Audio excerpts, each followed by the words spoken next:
The death of Queen Jane Seymour. The tragic and startling demise of Queen Jane Seymour, Henry VIII's favoured consort, remains a subject of intrigue and debate. Jane Seymour, the third wife of the notorious Tudor monarch Henry VIII, is often characterized as his favourite, primarily due to her accomplishment of providing him with a much-desired male heir, who was expected to continue the Tudor dynasty. Nevertheless, the veracity of this assertion is subject to dispute. Shortly after Jane Seymour's passing at Hampton Court, Henry VIII was already engaged in discussions about his potential fourth wife, prompting questions about the circumstances surrounding her untimely death. The prevailing belief is that Jane Seymour succumbed to complications stemming from childbirth as she gave birth to the future King Edward VI. Childbirth during the Tudor era was fraught with peril and posed significant risks to women, making it more common than one might imagine for women to endure considerable suffering during the process. A particularly intriguing account regarding the birth of Edward VI comes from Nicholas Sander, a Catholic writer who held no particular fondness for King Henry. Sander asserted that Jane Seymour endured a grueling and challenging childbirth, with her limbs stretched to facilitate the passage for the child. Some accounts even suggested that her womb was cut open before her death to quicken the birth. During this arduous ordeal, a critical decision had to be made regarding whose life would be spared, the child's or the Queen's. In response, King Henry reportedly declared that the boy's life should be preserved, as he could easily secure another wife for himself. While there is no concrete evidence to support the notion that Jane Seymour underwent a caesarean section for childbirth, as there were no records of such a procedure before the 1580s, it is worth noting that Jane would have received the best available medical care in the country. If she did indeed undergo a caesarean section, her passing would have been likely excruciating. However, it is essential to acknowledge that safe caesarean sections for women did not become commonplace until the 20th century. There exists some persistent historical evidence suggesting that Jane Seymour might have experienced a unique birthing process. In 1643, Sir Richard Baker speculated that Jane endured an excruciating labour lasting 6 days or more. According to this account, she beseeched for her stomach to be incised to save the child and relieve her suffering. Additionally, there have been mentions of Jane Seymour suffering from postpartum fever or an infection as a result of childbirth. However, it's crucial to note that there are no sources or medical records corroborating these claims. By scrutinizing the sequence of events surrounding Jane Seymour's labour and subsequent demise, several reported causes of her death came to light.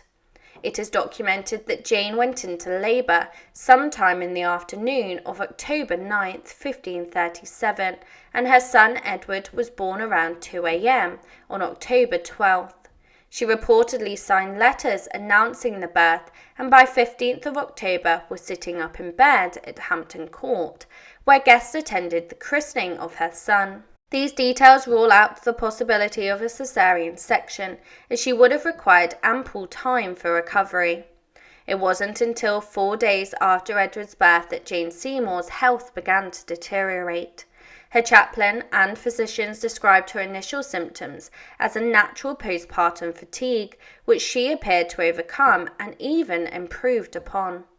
However, on Friday the 19th of October, it was reported that Jane was unwell once more, and her condition worsened over the weekend. By Monday, it was evident that Jane's health was in grave jeopardy. On Tuesday, Henry VIII was urgently summoned to her bedside at Hampton Court, where he prayed with her and remained by her side for a considerable period of time. It was evident to everyone that Jane Seymour was approaching the end of her life. On the 24th of October 1537, at 2 a.m. in the morning, Jane Seymour, the third wife of Henry VIII, passed away within the confines of Hampton Court Palace. Initially, her death and the severe illness leading to it were attributed to the negligence of those attending to her, allowing her to be exposed to great cold and consume foods that her condition did not warrant. The sole written record pertaining to Jane's illness suggested the possibility of food poisoning or an upset stomach that caused her distress.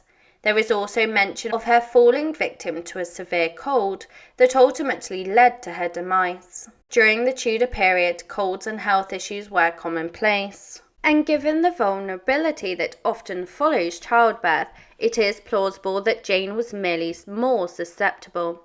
Although sepsis or fever were not explicitly mentioned at the time, it is conceivable that Jane Seymour may have succumbed to blood poisoning or sepsis.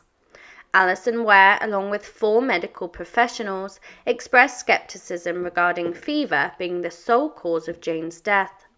They concluded that Jane likely died from a combination of factors, as she was documented hosting guests after the christening and indulging in rich food. It seems improbable that she developed postnatal fever at this juncture. Dehydration and a potential embolism leading to heart failure are also posited as contributing factors to Jane Seymour's passing. Hampton Court Palace held significant importance in Jane Seymour's life, as it was her residence where she spent considerable time. She undertook renovations, erasing traces of Anne Boleyn's presence, and tragically it was also the place where she breathed her last breath. After her demise, Henry VIII retreated to Windsor for a period of mourning. On the 1st of November 1537, Henry VIII made the decision for Jane Seymour to be laid to rest with haste in St George's Chapel at Windsor. Her burial was scheduled for the 12th of November, and the royal court was instructed to wear mourning attire. It is believed that Henry VIII may have donned purple, while everyone else wore black, signifying his unique mourning attire. Henry VIII delegated the funeral arrangements, specifying only the date and the location. The Duke of Norfolk was entrusted with organising a suitable procession to transport Jane's remains from Hampton Court to Windsor Castle. Although Henry usually took a keen interest in such ceremonies, he did not personally attend the funeral, in accordance with custom. Jane Seymour's passing was significant because she was the first Queen of England to die while she was in favour of the King since Henry VIII's mother, Elizabeth of York.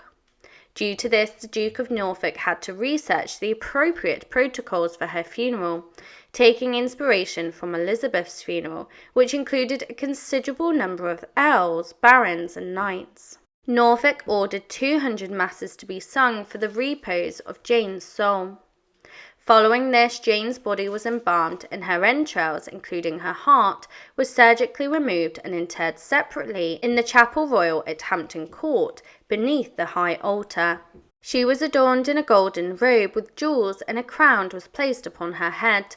Her body lay in state for several days, during which masses were continuously conducted for her soul.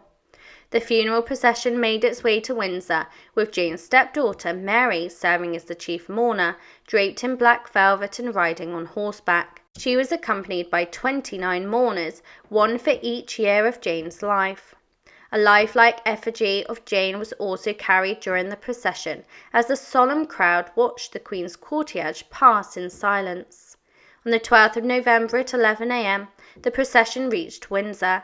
6 pallbearers carried Jane's remains into St George's Chapel, where they were met at the altar by Archbishop Thomas Cranmer. Prayers were offered as her body lay in state throughout the night, with Mary keeping vigil beside it. The following day a mass was conducted, and on the 12th of November a grand funeral ceremony unfolded, and Jane Seymour was interred with all the honours befitting a queen in a vault beneath the Garter Chapel. Her 2 brothers, Edward and Thomas, were in attendance, and as her coffin was lowered into the vault, the Queen's staff broke their staves of office and placed them in the grave to signify the conclusion of their service. For the next 6 hours the bells of London tolled, and 2 days later a mass was held at St Paul's Cathedral, marking the conclusion of the Queen's funeral service. 9 years later, Henry VIII passed away and chose to be buried at Windsor Castle beside Jane Seymour. It is believed that Henry deeply loved Jane during their brief marriage, especially due to her gift of a long-awaited son. Jane Seymour's tragic death and subsequent burial marked a somber chapter in Henry VIII's tumultuous love life. Thank you for watching and for your support.